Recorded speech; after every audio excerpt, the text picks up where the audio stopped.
the single dad who skipped his promotion meeting to fix a stranger's car and ended up saving the CEO's fortune and heart. The fluorescent lights of Riverside Municipal Auto Shop hummed their usual tired song as DeMarco Ashford wiped motor oil from his calloused hands, his mind racing through the impossible mathematics of single fatherhood.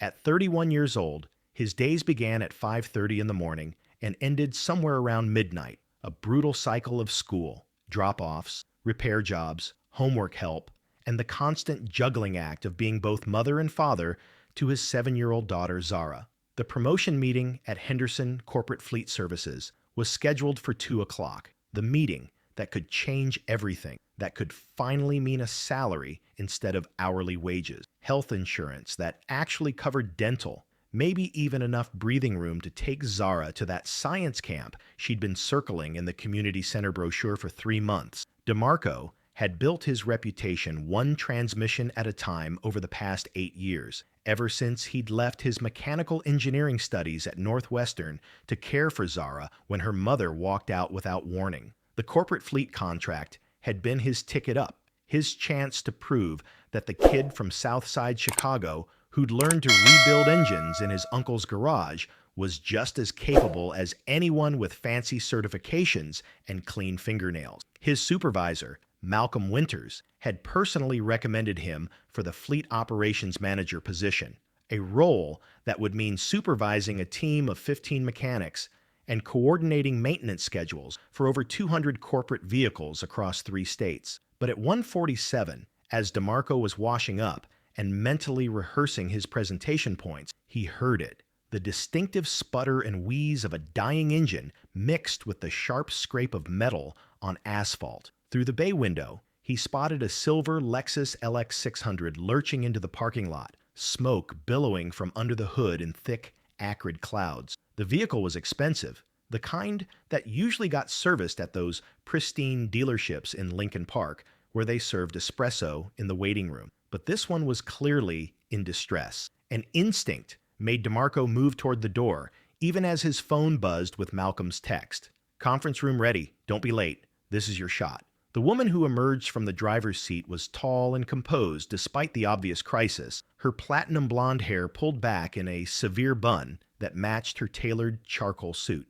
Even through the smoke, DeMarco could see the panic flickering beneath her professional mask, the kind of controlled terror that came from someone used to fixing problems, not being stranded by them. She was probably mid-40s, carrying a leather portfolio that looked more expensive than his entire month's rent, and she was scanning the street with the frantic energy of someone with somewhere crucial to be. "Please tell me someone here can help," she called out, her voice carrying the crisp authority of boardrooms and conference calls. "I have a meeting in 40 minutes downtown, and I cannot miss it. I will pay whatever it takes." DeMarco glanced at his watch. 1:52. 8 minutes to get to Henderson Corporate. Maybe 6 if he ran the 2 blocks and took the stairs instead of waiting for the elevator. Malcolm's text burned in his pocket like a countdown. This was it. The moment he'd been working toward, the promotion that meant Zara could stop wearing shoes 2 sizes too small because they were on sale. That meant he could finally stop choosing between paying the electric bill or buying her new school supply. But his feet carried him forward anyway. That same stubborn instinct that had made him a good father overriding every logical thought. Pop the hood, already grabbing his diagnostic scanner from the bay. "Let's see what we're dealing with. I can't begin to thank you enough," the woman said, following him as he approached the smoking vehicle. "I'm Sloan Whitmore. I run Whitmore Capital Management, and I have a board meeting that determines the future of about 400 employees. This is a disaster, Sloan." The name clicked in DeMarco's memory like a puzzle piece he hadn't known he was looking. Whitmore Capital. He'd seen their building downtown, one of those glass towers that reflected the sky like a mirror. His phone buzzed again. Malcolm, probably wondering where he was. DeMarco silenced it and leaned into the engine. "Coolant hose just gave out completely," he announced after 30 seconds of examination. "Probably been wearing thin for weeks. The engine's overheated pretty severely, but if we can get it cooled down and replace this hose, you might make it downtown." Might. The thermostat's probably damaged too, but that's a longer fix. "How long?" Sloan asked, and there was something raw, the corporate Polish cracking around the edges. 20 minutes if everything goes perfect. 30 DeMarco pulled out his phone. 1:50. His meeting started in 4 minutes. By the time he could get there, even running full sprint, be 2:15 at the earliest. Henderson Corporate didn't do second chance. Malcolm had told him that directly. Be on time, be prepared, or be passed over. I need to make a call, Sloan said, already dialing. I can push my meeting back 30 minutes, maybe 45 if I... She stopped mid-sentence, listening, and DeMarco watched her face transform from hope to devastation. No, I understand. Yes, no, there's no one else who can present in my place. I'll try to make it. She lowered the phone slowly, and for a moment, she looked utterly lost. DeMarco knew that look. He'd seen it in his own mirror 3 years ago when Zara had pneumonia, and he'd had to choose between staying at her hospital bedside or keeping his job at Reynolds Auto. He'd chosen Zara then, and he'd been fired the next day. But he'd also never regretted it, not even during the 3 months of unemployment that followed. Let's get this done, he said, already moving toward his tool cabinet. His phone buzzed a third time. Malcolm again, probably furious now. DeMarco turned it face down on the workbench and reached for his socket wrench set. Wait, Sloan said, catching it. Don't you have somewhere you need to be?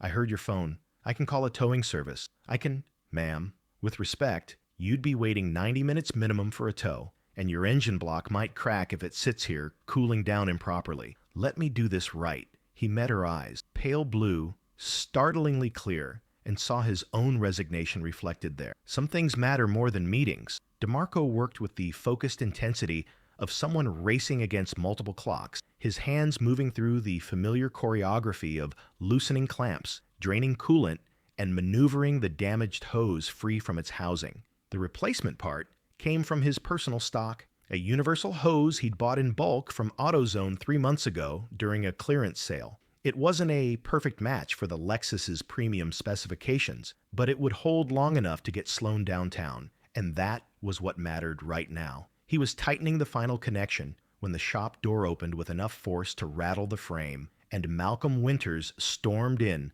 like a man who'd been personally betrayed. Malcolm was 48, with the kind of weathered face that came from 20 years of managing mechanics and the sharp, calculating eyes of someone who'd seen every excuse and bought none of them. Ashford, Malcolm's voice cut through the garage like a circular saw. Do you have any idea what you just did?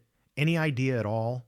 DeMarco didn't look up from his work. Couldn't afford to right now, when he was this close to getting the coolant system. I'm helping a stranded motorist. Give me 10 minutes. 10 minutes? The meeting ended 5 minutes ago. They gave the promotion to Randall Fisher. Randall Fisher, who's been here 3 years to your 8, who shows up when he's supposed to, who doesn't blow off the most important meeting of his career to play Good Samaritan with some random... Malcolm stopped abruptly as Sloan stepped into view from behind the Lexus, and something in his expression shifted, hardened. Oh, I see what this is about. Excuse me? Sloan's voice carried the dangerous calm of someone used to dismantling hostile board members. Malcolm, don't. DeMarco, straightening up from the engine. He could feel where this was heading, that familiar sick twist in his stomach that came before these moments. But Malcolm was already committed, his frustration finding a target. This is exactly your problem, Ashford. Always trying to be the hero, always thinking with, let's just say, always getting distracted by the wrong priorities. You had one shot at moving up, one shot at providing better for that little girl of yours, and you threw it away to fix some rich white woman's car, a woman who probably has insurance and roadside assistance and 10 other people she could have called. That's enough, DeMarco said quietly. But Malcolm wasn't finished. You know what they said in that meeting? They said you lack reliability. They said you can't be trusted to put the company first. And standing here right now, looking at you choosing to help her instead of fighting for your own future, they were absolutely right. Malcolm turned his attention to Sloan, and his tone shifted to something uglier, something that made DeMarco's hands curl into fists. Ma'am, I'm sure you're very grateful for the help, and I'm sure whatever meeting you have is very important. But this man just sacrificed his career advancement to bail you out. I hope you appreciate what that means, though I doubt someone like you would understand what it costs people like him. Sloan's face went pale, then flushed with anger. Someone like me? What exactly do you mean by that? I mean someone who probably thinks everyone exists to serve them, who sees a black man in a garage and assumes that's all he's qualified to do, that he doesn't have his own ambitions or...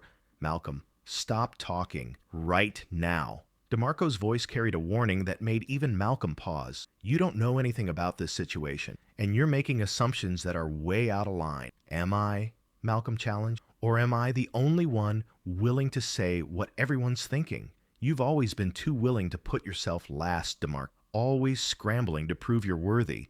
Always going above and beyond for people who wouldn't cross the street for you. And where has it gotten you? Still hourly, still struggling, still choosing everyone else's emergency over your own advancement. The words landed like physical blows, not because they were unfair, but because they contained just enough truth to hurt. DeMarco had spent years being the reliable one, the one who stayed late, who took the difficult jobs, who never complained about the overtime or the missed family dinners. And yes, he was still hourly, still struggling, still watching his daughter wear secondhand everything while he rebuilt the engines of people who probably spent more on a single meal than he made in a week. You're fired, by the way, Malcolm added, almost as an afterthought. Effective immediately. No show to a mandatory meeting counts as job abandonment. You can collect your final check on Friday. The silence that followed was broken only by the drip of coolant onto the concrete floor and the distant sound of traffic on Western Avenue. DeMarco felt the weight of it settling over. Him. Unemployment again. The scramble to find new work. The conversation he'd have to have with Zara about why they couldn't afford her science camp after all. Why she'd have to wait even longer for those new shoes. How dare you, Sloan said, her voice shaking with fury. How dare you stand there and speak to him like that?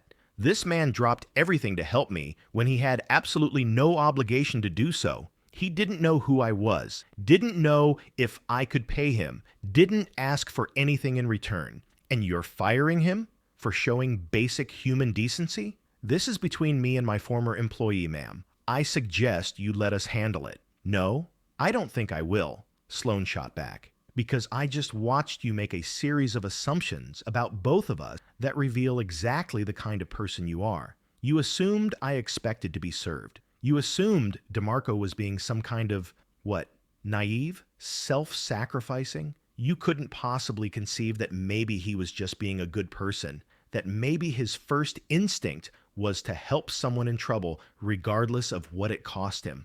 Malcolm's jaw tightened. With all due respect, you have no idea what you're talking about. You're not the one who's been managing him for 3 years, watching him make choices that show integrity, that demonstrate he values people over profit. Sloan stepped closer, and despite being several inches shorter than Malcolm, she somehow seemed to tower over him. Let me tell you what I see here. I see a man who just made a choice that cost him dearly, and I see his supervisor punishing him for having a conscience. I also see someone making a lot of assumptions about race and class that are deeply inappropriate. I'm not the racist here, Malcolm said defensively. I'm the one trying to look out for him, trying to make him see that he needs to... You're fired, Malcolm, Sloan interrupted calmly. Everyone froze. DeMarco, who'd been standing silent through this exchange, finally looked up sharply. I'm sorry. What?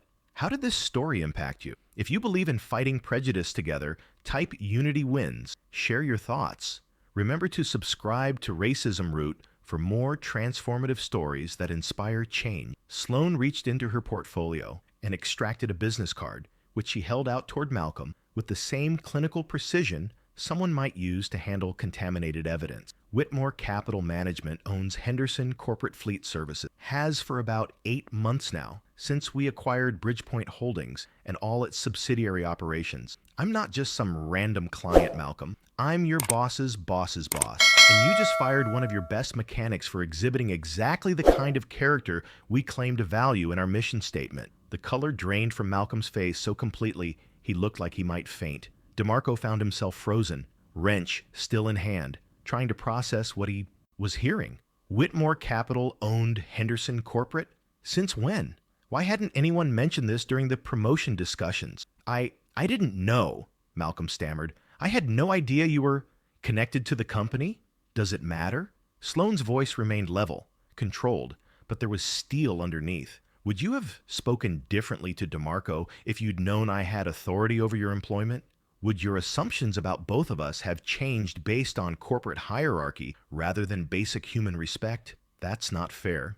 You can't just show up here unannounced and... I can, actually, and I am. Sloan turned to DeMarco, and her expression softened slightly. I apologize that my presence here caused you to lose a promotion, and apparently your job. That was never my intention. If you'll allow me, I'd like to correct this situation. DeMarco set down his wrench carefully, buying himself time to think. Everything was happening too fast. The ruined promotion, the firing, the sudden revelation that he'd just helped the woman who essentially owned his former workplace. Ma'am, I appreciate the thought, but you don't owe me anything. I made a choice to help you. That's on me. A choice you shouldn't have been punished for, Sloan countered. She glanced at her phone. 2:38. My board meeting is definitely gone now. 400 jobs hang in the balance because I couldn't get downtown in time to present our restructuring plan. But standing here, watching what just happened, I think I learned something more valuable about leadership than any board meeting could teach me. She turned back to Malcolm, who looked like he was seriously considering bolting for the door. You're suspended pending a full review of your management practice. I'll be sending someone from HR to conduct interviews with every employee under your supervision. If what I saw here today is indicative of a larger pattern, we'll be making permanent changes. You can't do this, Malcolm protested weakly. There are procedures, union contracts, which I'm following to the letter.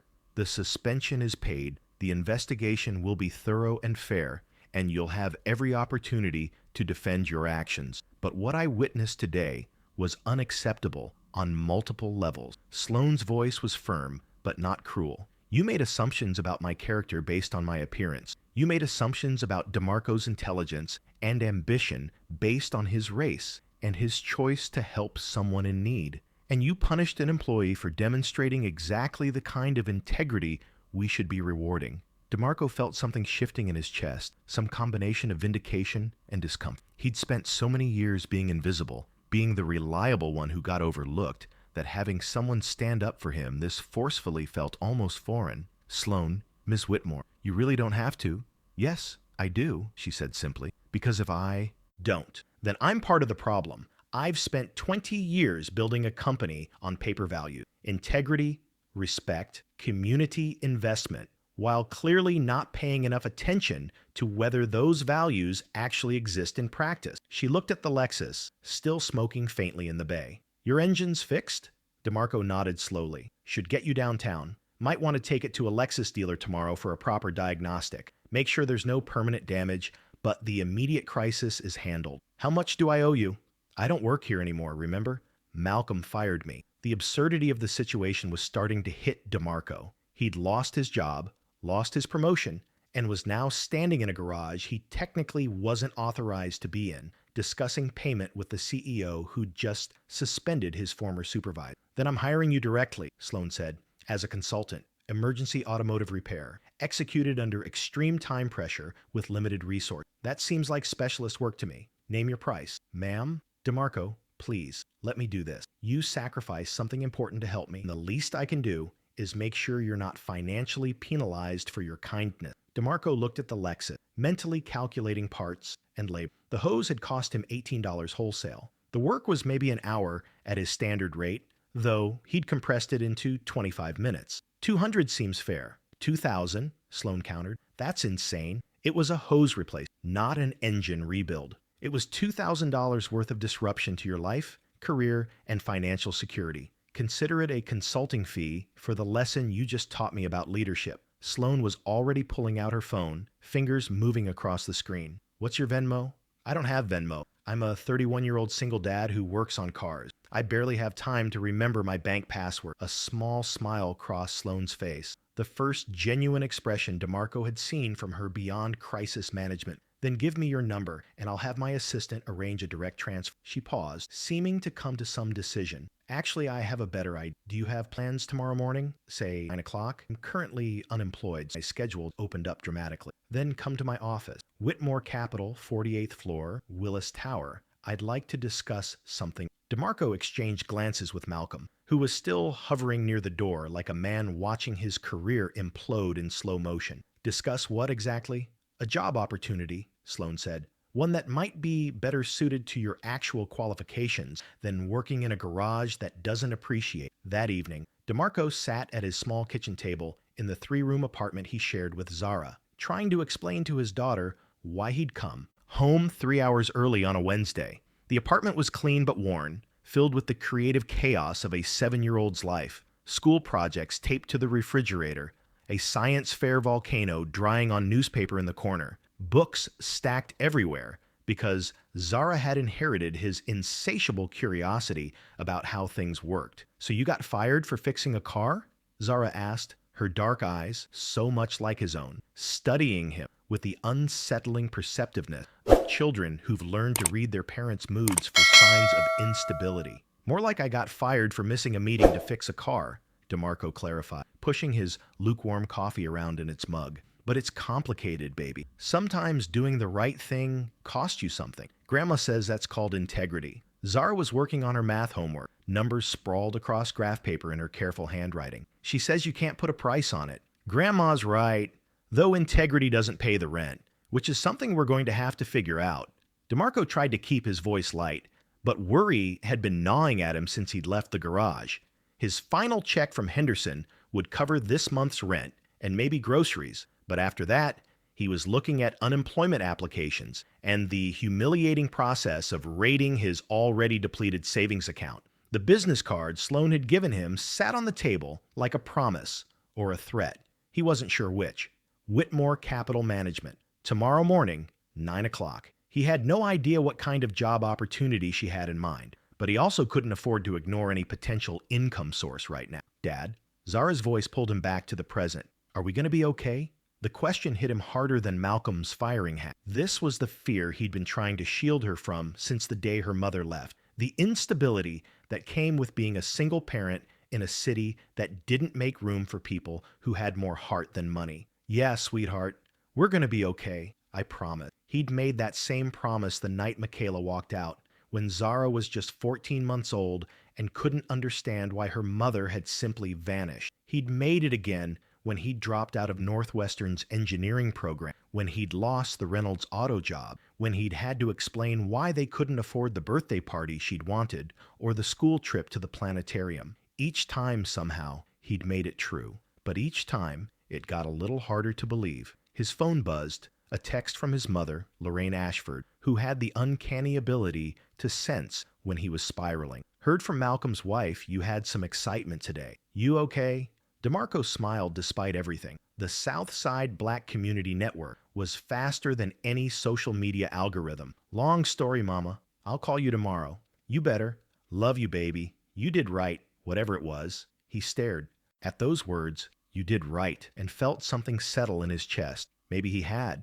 Maybe losing a promotion and a job was worth it if he could still look his daughter in the eye and tell her that helping people mattered, that kindness wasn't a weakness, that integrity was real, even when it cost you something. At 8:45 the next morning, DeMarco stood in the lobby of Willis Tower, wearing his only suit, a navy blue number he'd bought at Burlington Coat Factory 4 years ago for a funeral and hadn't worn since. It was slightly too tight across the shoulders and didn't quite match the crisp, expensive elegance of the executives flowing past him toward the elevator banks, but it was clean and pressed, and that would have to be enough. The 48th floor of Whitmore Capital was exactly what he'd expected. Sleek glass walls, modern art that probably cost more than his car, and the hushed, efficient atmosphere of serious money being seriously managed. The receptionist, a young Asian American man with perfect hair and a friendlier smile than DeMarco had anticipated, directed him to a waiting area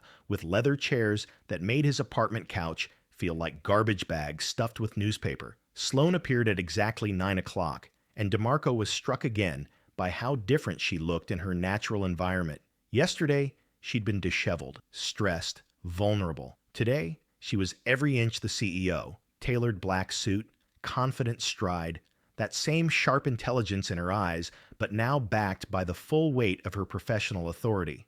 "DeMarco, thank you for coming." She shook his hand. "Please, follow me." Her office was corner-positioned with views of Lake Michigan that made him temporarily forget how to form words. The space was elegant, but not ostentatious, filled with photos. A teenage girl with Sloane's blonde hair and sharp smile. An older couple who must be her parents. What looked like charity event pictures with various Chicago dignitaries. "Coffee?" Sloan offered, gesturing to a Nespresso machine that probably cost more than his monthly rent. "I'm good, thanks."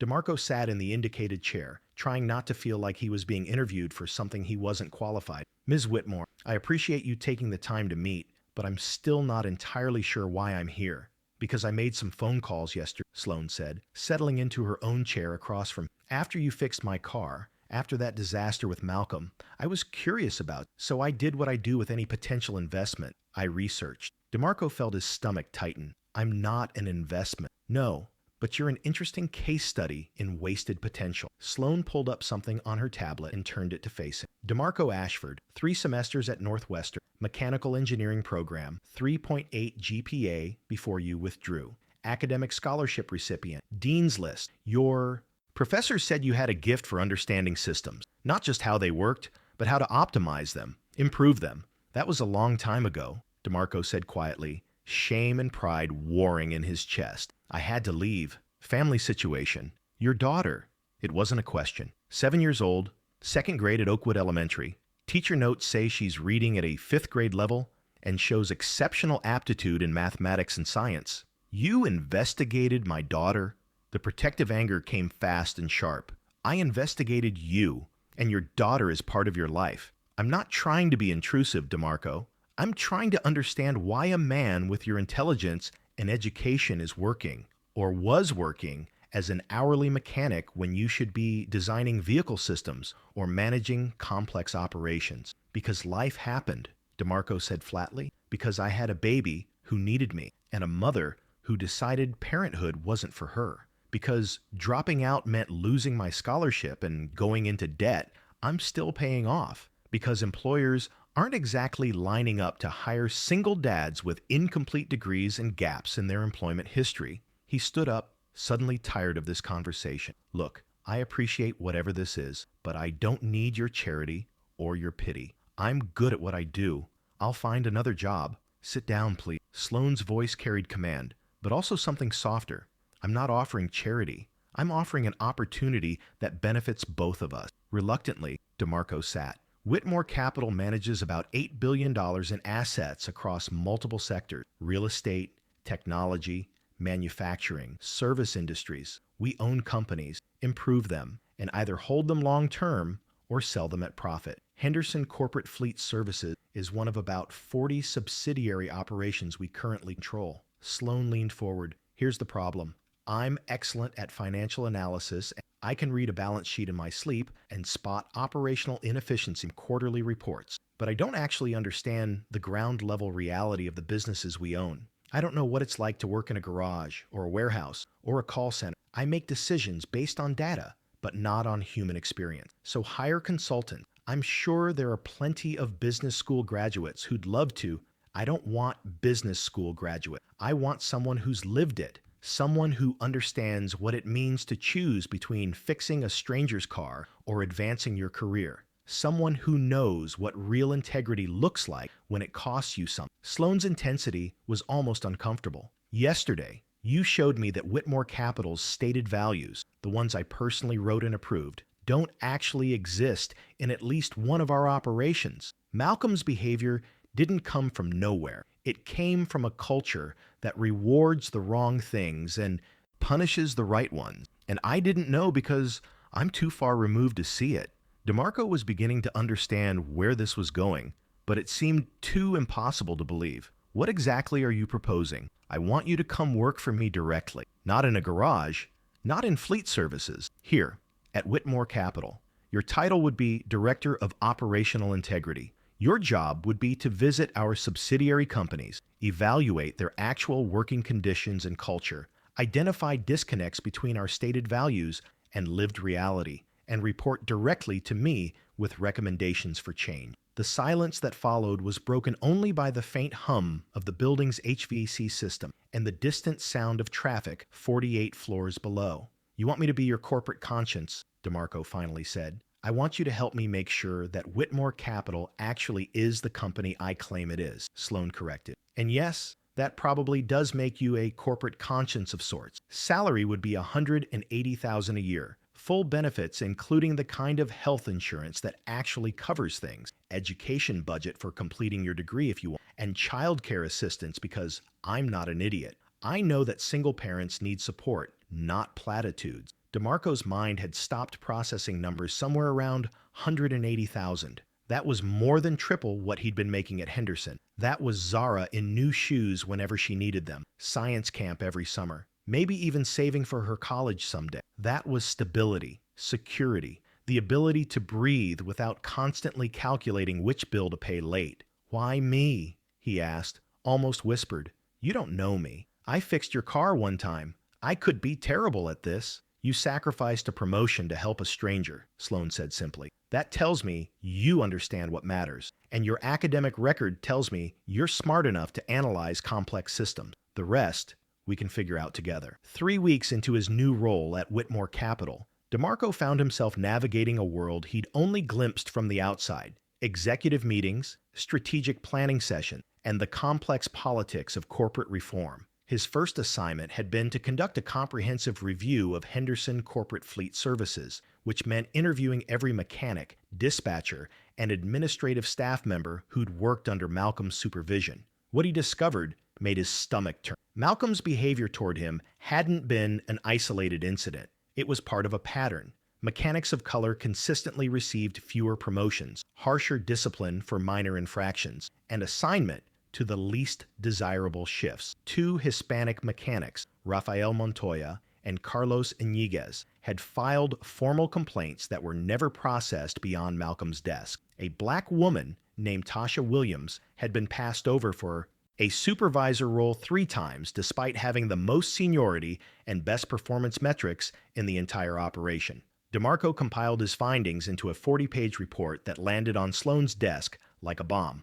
Within 72 hours, Malcolm was terminated, 3 other managers were placed under review, and Whitmore Capital issued a company-wide directive about discrimination and accountability that made national business news. The story spread fast. Investment firm CEO fires managers after new director exposes discrimination. But not everyone celebrated the changes. On a cold November morning, DeMarco arrived at his apartment building to find his car vandalized. All 4 tires slashed, snitch, spray-painted across the hood in aggressive red letters. His hands shook as he called the police, not from fear exactly, but from the sick realization that standing up had consequences beyond losing a promotion. "Dad, why's our car all messed up?"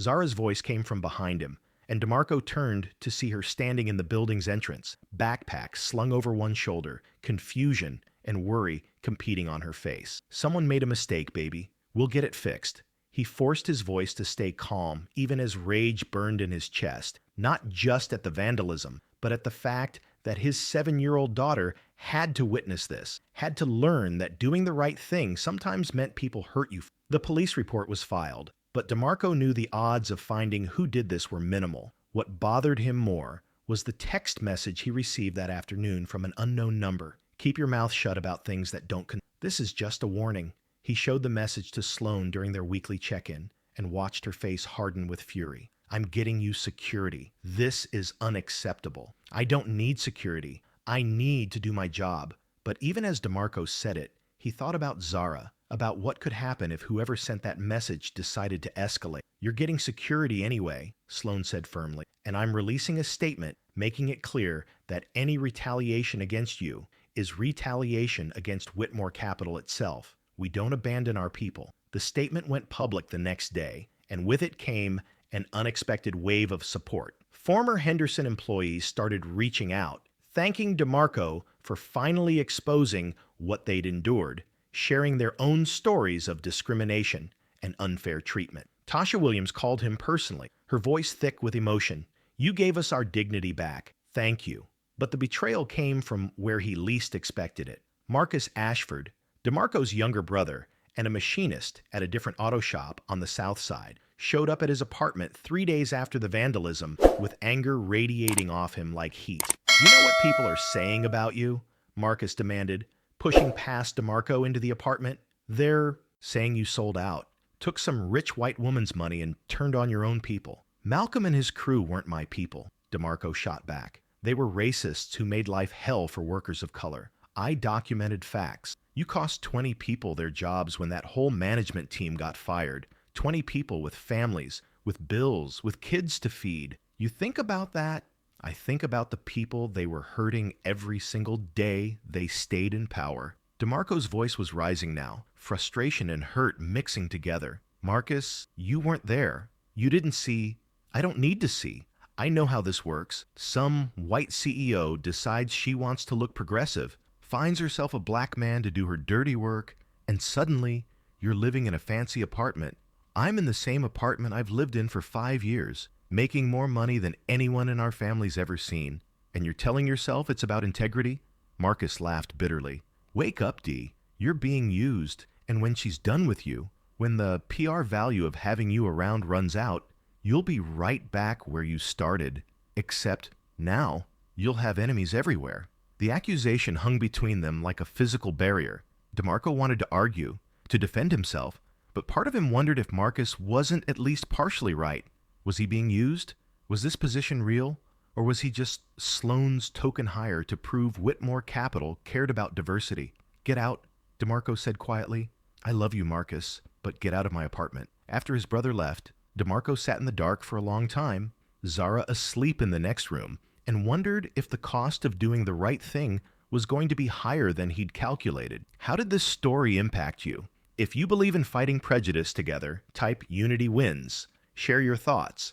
Remember to subscribe to Racism Root for more transformative stories that inspire change. The board meeting that would determine DeMarco's future at Whitmore Capital happened on a gray December morning, with Lake Michigan churning under winter winds visible through the conference room's floor-to-ceiling windows. Sloan had warned him it was coming. Several board members had concerns about the optics of his rapid promotion and the aggressive reforms he'd recommended. One board member, Preston Caldwell, had been particularly vocal about wanting to slow down the changes at Henderson Corporate and other subsidiaries. DeMarco sat at the massive conference table, feeling like an imposter among the 8 board members, financial veterans with decades of experience, Ivy League credentials, and the kind of old money confidence that came from never having to worry about rent. Sloan sat at the head of the table, her expression carefully neutral as Preston began his presentation. With all due respect to Ms. Whitmore's intentions,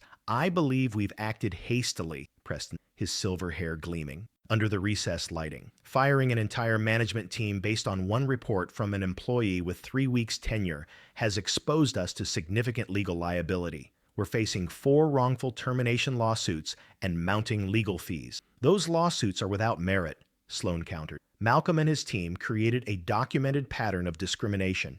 We had grounds for termination. Perhaps, but the speed and visibility of these actions has damaged our reputation with other subsidiary managers. They're afraid to make decisions now, worried that any complaint will result in immediate termination. Preston turned his attention to DeMarco, and there was something coldly calculating in his gaze. Mr. Ashford, I'm sure you're a decent mechanic, but creating a new executive position and paying a premium salary to someone without relevant management experience or education was, frankly, irresponsible. DeMarco felt his face heat, but before he could respond, Sloan spoke. Preston, I'm curious about something. How many of our subsidiary operations have you personally visited in the past year? I don't see how that's relevant. Humor me. Preston shifted uncomfortably. I review their quarterly reports. That's my job. So none. You haven't visited a single warehouse, garage, call center, or retail location that Whitmore Capital owned. Sloan pulled up a presentation on the screen behind. DeMarco has visited 17 in 3 weeks. Would you like to see what he found? What followed was a systematic dismantling of Preston's arguments. DeMarco's reports revealed not just discrimination at Henderson Corporate, but patterns across multiple subsidiaries, wage theft at a logistics company in Gary, sexual harassment at a marketing firm in Naperville, safety violations at a manufacturing plant in Joliet. In each case, management had hidden or minimized problems that affected worker welfare, and in each case, those problems were costing Whitmore Capital money through turnover, lawsuits, and reduced productivity. The wrongful termination suits you mentioned, Sloan continued, our legal team estimates we'll win all 4 within 6 months. But more importantly, implementing DeMarco's recommendations at just the Henderson operation has already reduced turnover by 37%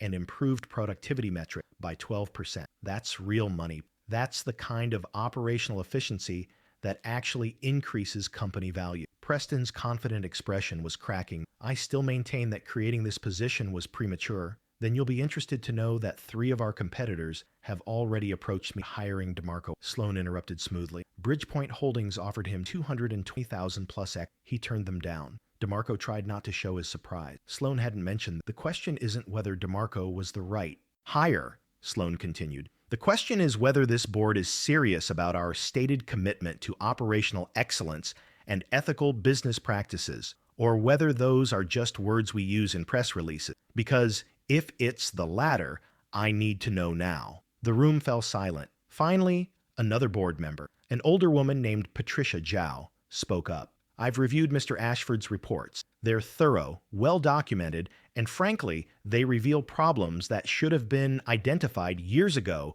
through our normal oversight processes. If anything, his hire exposes how inadequate our existing evaluation methods have been. One by one, the other board members chimed in, and DeMarco watched Preston's position collapse. By the meeting's end, not only was DeMarco's position secured, but the board had approved budget for expanding his team. 3 additional operational integrity directors to cover more subsidiaries, with DeMarco promoted to vice president of operational integrity, overseeing the new department. After the board members filed out, Sloan caught DeMarco's arm. You okay? You didn't tell me about the job offer, because I knew you'd stay regardless of what competitors offer. You're not doing this for money. Sloan smiled slightly. Though the money doesn't hurt, I assume. Sloan, why are you really doing this? Why fight this hard for me? Her smile faded, replaced by something more vulnerable. Because 3 years ago, my daughter, her name's Harper, she's 16, she came out as gay, and I watched people I'd considered friends, colleagues, family even, turn on her, tell her she was confused, that it was a phase, that she needed to be fixed. I watched a girl who'd been confident and joyful become anxious and withdrawn, because the world decided she didn't fit properly. Sloan's voice wavered slightly. I realized that I'd spent my whole career building a company based on values I didn't actually enforce. I'd tolerated people like Malcolm because they made money, because challenging them seemed harder than ignoring the complaints. And meanwhile, my own daughter was learning that integrity was negotiable. I'm sorry, DeMarco said softly. Don't be. Be excellent at your job. Make sure that Whitmore Capital actually is the company I want Harper to be proud of someday. Sloan squeezed his shoulder. You gave me a chance to be better. I'm just returning the favor. Christmas found DeMarco and Zara in a new apartment. Not luxurious, but larger, with 2 bedrooms and windows that actually let in light. Zara's room was filled with science equipment she'd asked for instead of toys. A microscope, a chemistry set with proper safety goggles, books about engineering and space exploration. She was thriving at her new school, a charter academy with an advanced science program that DeMarco could finally afford. But the healing he needed wasn't about apartments or schools. It was about the relationships he'd damaged along the way. Marcus hadn't spoken to him since their fight, and that absence ached like a physical wound. On Christmas Eve, DeMarco drove to his mother's house on the south side, where the extended Ashford family had gathered for their traditional dinner. Marcus was there, standing in the kitchen with their Uncle Raymond, and the conversation died when DeMarco entered. The tension was immediate, uncomfortable. Family members exchanging glances and finding reasons to drift toward other rooms. Marcus, DeMarco started, but his brother held up a hand. Mama said I had to be civil. I'm being civil, but I don't have anything to say to you. Then just listen. DeMarco took a breath. You were right. About some of it anyway. I did take money from a white CEO. I did help get people fired. And yeah, I'm doing better financially than I ever thought possible. But you were wrong about why I did it.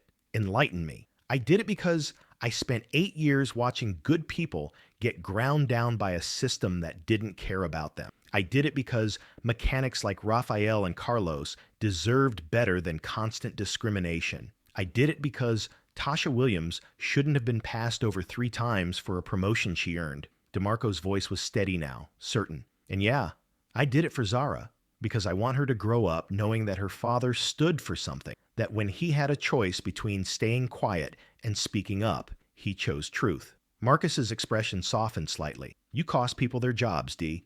I cost bad managers their jobs. The mechanics, the good people just trying to work, most of them are still there, and now they're getting fair treatment and better pay. Henderson's productivity is up, profits are up, and the workers actually want to be there. That's what happens when you treat people like humans instead of disposable tools. And what happens when Sloan Whitmore decides you're not useful anymore? When the next shiny diversity hire comes along, then I'll deal with it. But right now, I'm doing work that matters. I'm making a difference. DeMarco met his brother's eyes. I miss you, Marcus. I miss my little brother. And I'm sorry if you feel like I left you behind, but I didn't. I just found a different way to fight. The silence stretched between them, and then Marcus let out a long breath. Mom's been on my case for 3 weeks says I'm being stubborn. She's right. She usually is. Marcus managed a small smile. VP of Operational Integrity. That's a hell of a title. It means I get yelled at by executives instead of mechanics. Not sure it's an improvement. But Zara's doing good. She's happy. She's thriving. Wants to be an aerospace engineer now. Last week it was a marine biologist. Next week, who knows? Marcus nodded slowly, and some of the tension bled out of his shoulders. I'm glad, Dee. I really am. I worry about you, you know? This world isn't kind to people, like us. And when you get lifted up, there's always someone waiting to pull you back down. Then I'll keep climbing, and I'll pull others up with me. DeMarco extended his hand. We good? Marcus looked at the offered hand for a long moment, then pulled DeMarco into a tight hug instead. We're good. Merry Christmas, big brother. 6 months later, DeMarco stood in the renovated Henderson Corporate Fleet Services facility, now renamed Henderson Automotive Solutions, watching Tasha Williams conduct a training session for new mechanics. She'd been promoted to operations director, and under her leadership, the facility had become a model for the entire Whitmore Capital portfolio. The walls featured photos of the team, diverse faces representing the Chicago community they served, and a mission statement that actually meant something: excellence through integrity. Sloan stood beside him, observing the training session with visible satisfaction. We've had 12 other companies reach out asking to study our model. Apparently, treating workers well and making profit aren't mutually exclusive. Who knew? Shocking concept, DeMarco agreed with a smile. His team had expanded to 8 directors now, and they were making real, measurable changes across Whitmore Capital's entire portfolio. It wasn't perfect. There were still fights to be had, still entrenched resistance to overcome, but the direction was clear. Harper wants to meet you, Sloan said suddenly. She wrote her college application essay about what happened at Henderson, about how watching me actually enforce our values made her believe that corporate America could be a force for good. Princeton accepted her early admission. That's incredible. She must be thrilled. She is. And she says it's because you showed up when I needed someone to hold me accountable. Sloan turned to face him directly. Thank you, DeMarco, for fixing my car, for taking this job, for being exactly who you are. Before he could respond, Zara burst through the facility doors, home from her summer science camp, and practically vibrating with excitement. Dad, we launched rockets today, and mine went the highest, and the counselor said, I have a natural understanding of trajectory, and can I please do aerospace camp next summer too?